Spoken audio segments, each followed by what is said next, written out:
A state memorial service is underway for former apartheid President FW De Klerk, who died last month. President Ramaphosa will deliver a eulogy at the service. De Klerk's foundation released a posthumous video where he apologized for the crimes committed against people of color and the role he played during apartheid. But what do young people have to say about the legacy of apartheid and racism in South Africa? Joining me now are three winners of the Ahmed Kathrada essay competition winners who were in the democratic dispensation. Ladies, good morning. Adela Jardine, good to speak to you. Joanna Masinga and Kitumitse Chokwe, I think, will join us as the conversation progresses. Adela, I'm going to start off with you and an excerpt from your essay, which I had the pleasure of reading. You said, racism did not end when apartheid did. It has outlasted the dreadful system and made a home for itself in the crevices, you said, that exist in our society. Walk us through what that means for you. So I think that racism obviously didn't end when apartheid did, because there are still a lot of the effects of apartheid that exist now, and not much has really changed in terms of how the wealth in our country is distributed and the dignity that people have in the country.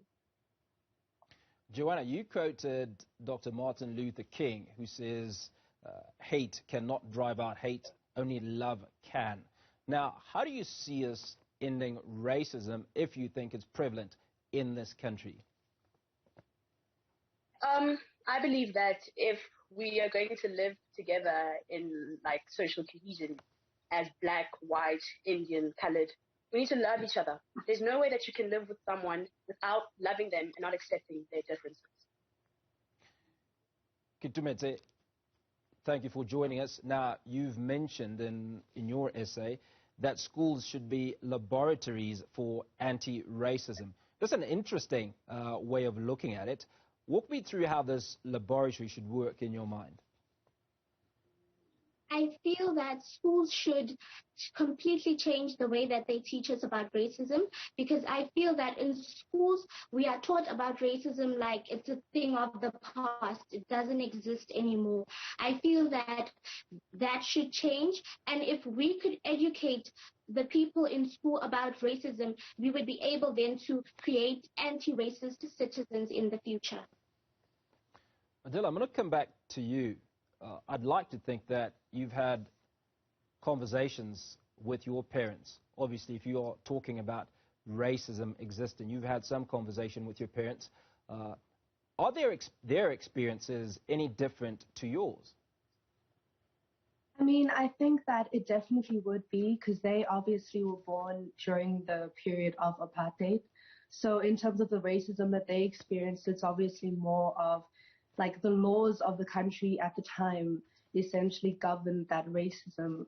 And I think the racism that I experience now is obviously in the form of comments that people pass and colorism as well, and all of the stereotypes that have been carried on from apartheid and these racist mindsets. Do you at any point object to these comments that are passed? I mean, do you push back? I mean, I think that I do.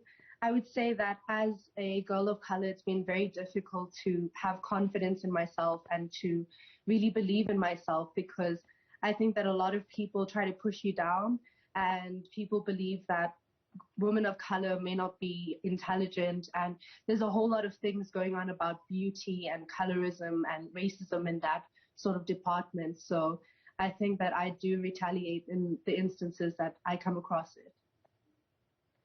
Joanna, let's talk about the system, or rather, let's talk about. I mean, one of the things that we talked about only days ago is the Constitution of South Africa and how amazing it is, one of the best constitutions in the world. What is the government doing, or where is the government coming short in ensuring that racism goes away? To be honest, I haven't really focused on government, because we can blame government all we want, but at the end of the day, we are the citizens of our country. We are the ones to blame for what's happening. We can't blame everything on government. I'm not saying that everything they do is right, but at the end of the day, sometimes we must go back and look into the mirror and say, what are we doing? Where are our shortcomings when fighting racism? And where are those shortcomings? I wrote in my essay about the comments we say to other people. We think that these things are not racist, but at the end of the day, we're gaslighting racism. For example, if black people are late to something, we always say, it's because they're black people. Or at a party, we'll say, white people can't dance, they don't have rhythm. It's these small little things that are continuing this big virus of racism. You don't think those statements might be factual, or do you feel that generalizations constitute racism? I think they're generalizations, because I have white friends that can dance. Are all black people late? Sometimes white people are late. Good point there. Kittumize, talk to us about some of the experiences that you've had, if any, where you felt that people around you engaged you in a manner that you might have deemed racist, and how did you deal with it? I wouldn't say that it was much of racism, but it's a point of where people feel that you can't do a certain thing because of the color of your skin. You know, at school, there would be teachers that are amazed that I can speak Afrikaans, and, you know, some of my classmates would also be amazed when I get high marks in Afrikaans. So I don't really take it as racism, but rather that they have racist mindsets, and it's a thing that their mindsets, they don't realize that they have racist mindsets, so it's like subconsciously.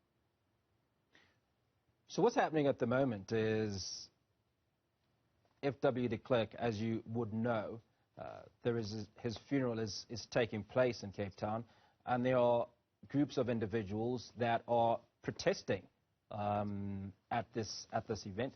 Now, one of the things that government has urged us to do as citizens is to forgive past atrocities, or forgive what's happened in the past. Starting off with you, Adela, what are your sentiments around forgiveness of what's happened in the past in relation to still experiencing, as you've said, racism? I mean, I think I can speak for someone who was born after democracy. And I think as being someone who didn't really directly experience apartheid, it may be easier for me to forgive that.